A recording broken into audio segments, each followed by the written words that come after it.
வணக்கம். நம்ம மனச நம்ம கண்ட்ரோல்ல எப்படி கொண்டு வர்றது?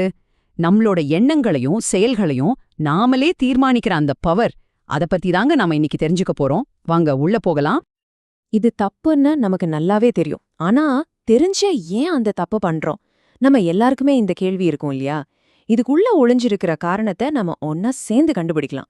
வாங்க.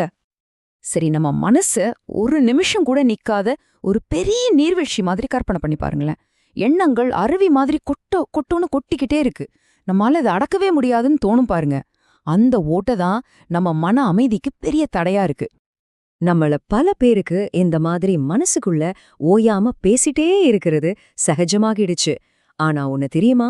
இது நம்மளோட மன ஆற்றல, நம்ம எனர்ஜிய கொஞ்சம் கொஞ்சமா உறிஞ்சிக்கிட்டே இருக்கு. இந்த எண்ணங்கள் எல்லாம் எங்கிருந்து வருது, இத நம்மள எப்படி பாதிக்குதுன்னு நம்ம புரிஞ்சுக்கிட்டாலே போதும், மாற்றத்துக்கான முதல் படியை எடுத்து வச்சிடலாம். ஓகே, இந்த பிரச்சனையோட ஆணிவேரை கண்டுபிடிக்கணும்னா முதல்ல ஒரு எண்ணம், ஒரே ஒரு எண்ணம், அது எப்படி உருவாகுதுன்னு நம்ம பார்க்கணும். வாங்க, நம்ம மனசோட பில்டிங் பிளாக்ஸான இந்த எண்ணங்களோட கட்டமைப்பை கொஞ்சம் பிரிச்சு மேயலாம். பாருங்க, ஒவ்வொரு எண்ணத்துக்கும் ரெண்டே ரெண்டு முக்கியமான பாகம்தான் இருக்கு. ஒன்னு ஒரு ஐடியா, அதாவது ஒரு கருத்து. இன்னொன்னு அந்த ஐடியாவோட ஒட்டிக்கிட்டு வர்ற ஒரு இமோஷன், அதாவது ஒரு உணர்ச்சி. இந்த ஐடியாவும் இமோஷனும் சேரும்போதுதான் அது ஒரு முழு எண்ணமா உருமாகுது. இங்க பாருங்க, இந்த சிம்பிள் ஈக்குவேஷன், இது ஒரு எண்ணத்தோட ஃபார்முலானே சொல்லலாம். ஒரு ஐடியா தனியா வராது, அது கூடவே ஒரு உணர்ச்சியும் சேர்ந்துதான் வரும். சந்தோஷம், கோவம், பயம்னு ஏதாவது ஒண்ணு. இந்த காம்பினேஷன் தான் ஒரு எண்ணத்தை ரொம்ப பவர்ஃபுல்லா மாத்துது, இல்லனா வீக்கா மாத்துது. சரி, இந்த எண்ணங்கள்லாம் எங்க இருந்து தான் வருது? சும்மா வானத்துல இருந்து குதிச்சுடுதா என்ன? இல்லவே இல்ல. நம்ம பாக்குறது, கேக்குறது, படிக்கிறதுன்னு நம்மளோட 5 சென்ஸ் வழியா எதையெல்லாம் நம்ம மனசுக்குள்ள விடுறோமோ அதுதான் நம்ம எண்ணங்களுக்கு பெட்ரோல் மாதிரி. நீங்க பாக்குற படங்கள், நீங்க பேசுற பேச்சு, நீங்க படிக்கிற விஷயங்கள், ஏன் நீங்க கேக்குற பாட்டு வரைக்கும் எல்லாமே உங்க எண்ணங்களுக்கான மூலப்பொருள் தான். சிம்பிளா சொல்லணும்னா, நீங்க எதை உள்ள எடுத்துக்கிறீங்களோ அதுதான் உங்க மனசுக்குள்ள ஓடிக்கிட்டே இருக்கும். குப்பைய உள்ள போட்டா மனசும் குப்பை தொட்டிதான். இந்த ஒரு வரி ரொம்ப ஆழமான ஒரு விஷயத்த சொல்லுது. நீங்க எவ்ளோ விஷயங்களை உள்ள எடுத்துக்கிறீங்களோ அவ்ளோ விஷயங்களை வச்சு உங்க மனசு விளையாடும். அதாவது நம்ம கன்சியூம் பண்ற விஷயங்களுக்கும் நம்ம மனநிலைக்கும் நேரடி சம்பந்தம் இருக்கு. யூ ஆர் வாட் யூ ஈட்னு சொல்றது உடம்புக்கு மட்டும் இல்ல, நம்ம மனசுக்கும் தான். அப்போ விஷயம் ரொம்ப சிம்பிள். கண்டது உள்ள விட்டா மனசு சிதறி போகும். தெளிவான விஷயங்களை மட்டும் உள்ள விட்டா மனசு ஒருமுகப்படும், ஃபோக்கஸ்டா இருக்கும். அமைதியான மனசு வேணும்னா நம்ம மென்டல் டயட்ல ரொம்ப கவனமா இருக்கணும். இதுதான் ரகசியம். இப்போ நாம ஒரு ரொம்ப முக்கியமான கட்டத்துக்கு வந்திருக்கோம். கட்டுப்படுத்தாம விட்டா இந்த எண்ணங்கள் எப்படி நம்மளையே கட்டுப்படுத்த முடியாத சில பழக்கங்களா மாறுது. இது ஒரு கதர்நாகமான சங்கிலி தொடர். சொல்லப்போனா இது ஒரு பொறி. நம்மள பல பேர் இதுல தான் சிக்கி தவிக்கிறோம். இது எப்படி நடக்குதுன்னு பாருங்க. ஸ்டெப் 1, நம்ம எதையுமே ஃபில்டர் பண்ணாம உள்ள எடுத்துக்கிறோம். ஸ்டெப் 2, இதனால சம்பந்தமே இல்லாத எண்ணங்கள் மனசுல ஓடிட்டே இருக்கு.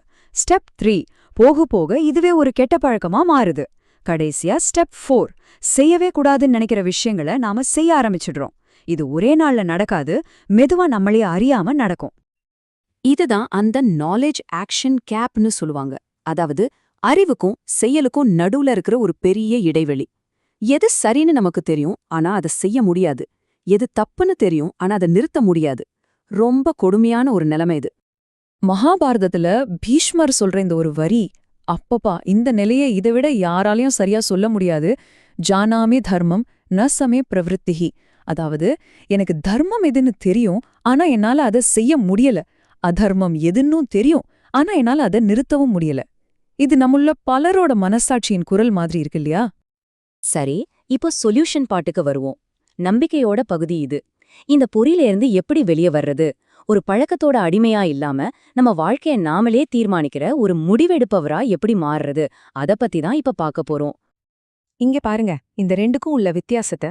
ஒரு பக்கம் பழக்கங்களால இயங்கப்படுற ஒரு ஆள், இன்னொரு பக்கம் ஒவ்வொரு அடியையும் யோசிச்சு தேர்ந்தெடுத்து வைக்கிற ஒரு முடிவெடுப்பவர். உண்மையில நாம பெருக்கும்போதே முடிவெடுக்க சக்தி கொண்டவங்க தான். நடுவுல தான் இந்த பழக்கங்களுக்கு அடிமையாகிடுறோம். அந்த சக்திய நாம திரும்பவும் கையில எடுக்கணும். அப்போ முக்கியமான ஸ்ட்ராட்டஜி என்னன்னா, அந்த எண்ணங்கள்ங்கிற நீர்வீழ்ச்சிய நிறுத்த முயற்சி பண்றது இல்ல. அது முடியாது. அதுக்கு பதிலா அந்த நீர்வீழ்ச்சிக்கு தண்ணி வர மூலத்தை, அதாவது நம்ம மனசுக்குள்ள போற இன்புட்ஸ நாம கண்ட்ரோல் பண்ணணும். எதை உள்ள விடணும் எதை விடக்கூடாதுன்னு நாம தான் முடிவு பண்ணணும். அதுதான் உண்மையான கண்ட்ரோல். கடைசியா உங்களுக்கான ஒரு கேள்வி. இத பத்தி நீங்க யோசிக்கணும். உங்க மனசோட எஜமானரா ஒரு முடிவெடுப்பவரா நீங்க மாறணும்னா, இன்னைக்கு ஒரே ஒரு விஷயத்த மாத்தணும்னா, நீங்க எந்த இன்புட்ட மாத்துவீங்க? அது ஒரு டிவி ஷோவா இருக்கலாம், ஒரு சோஷியல் மீடியா பேஜா இருக்கலாம், எதுவா வேணா இருக்கலாம். யோசிங்க, உங்க கண்ட்ரோல உங்க கையில எடுங்க.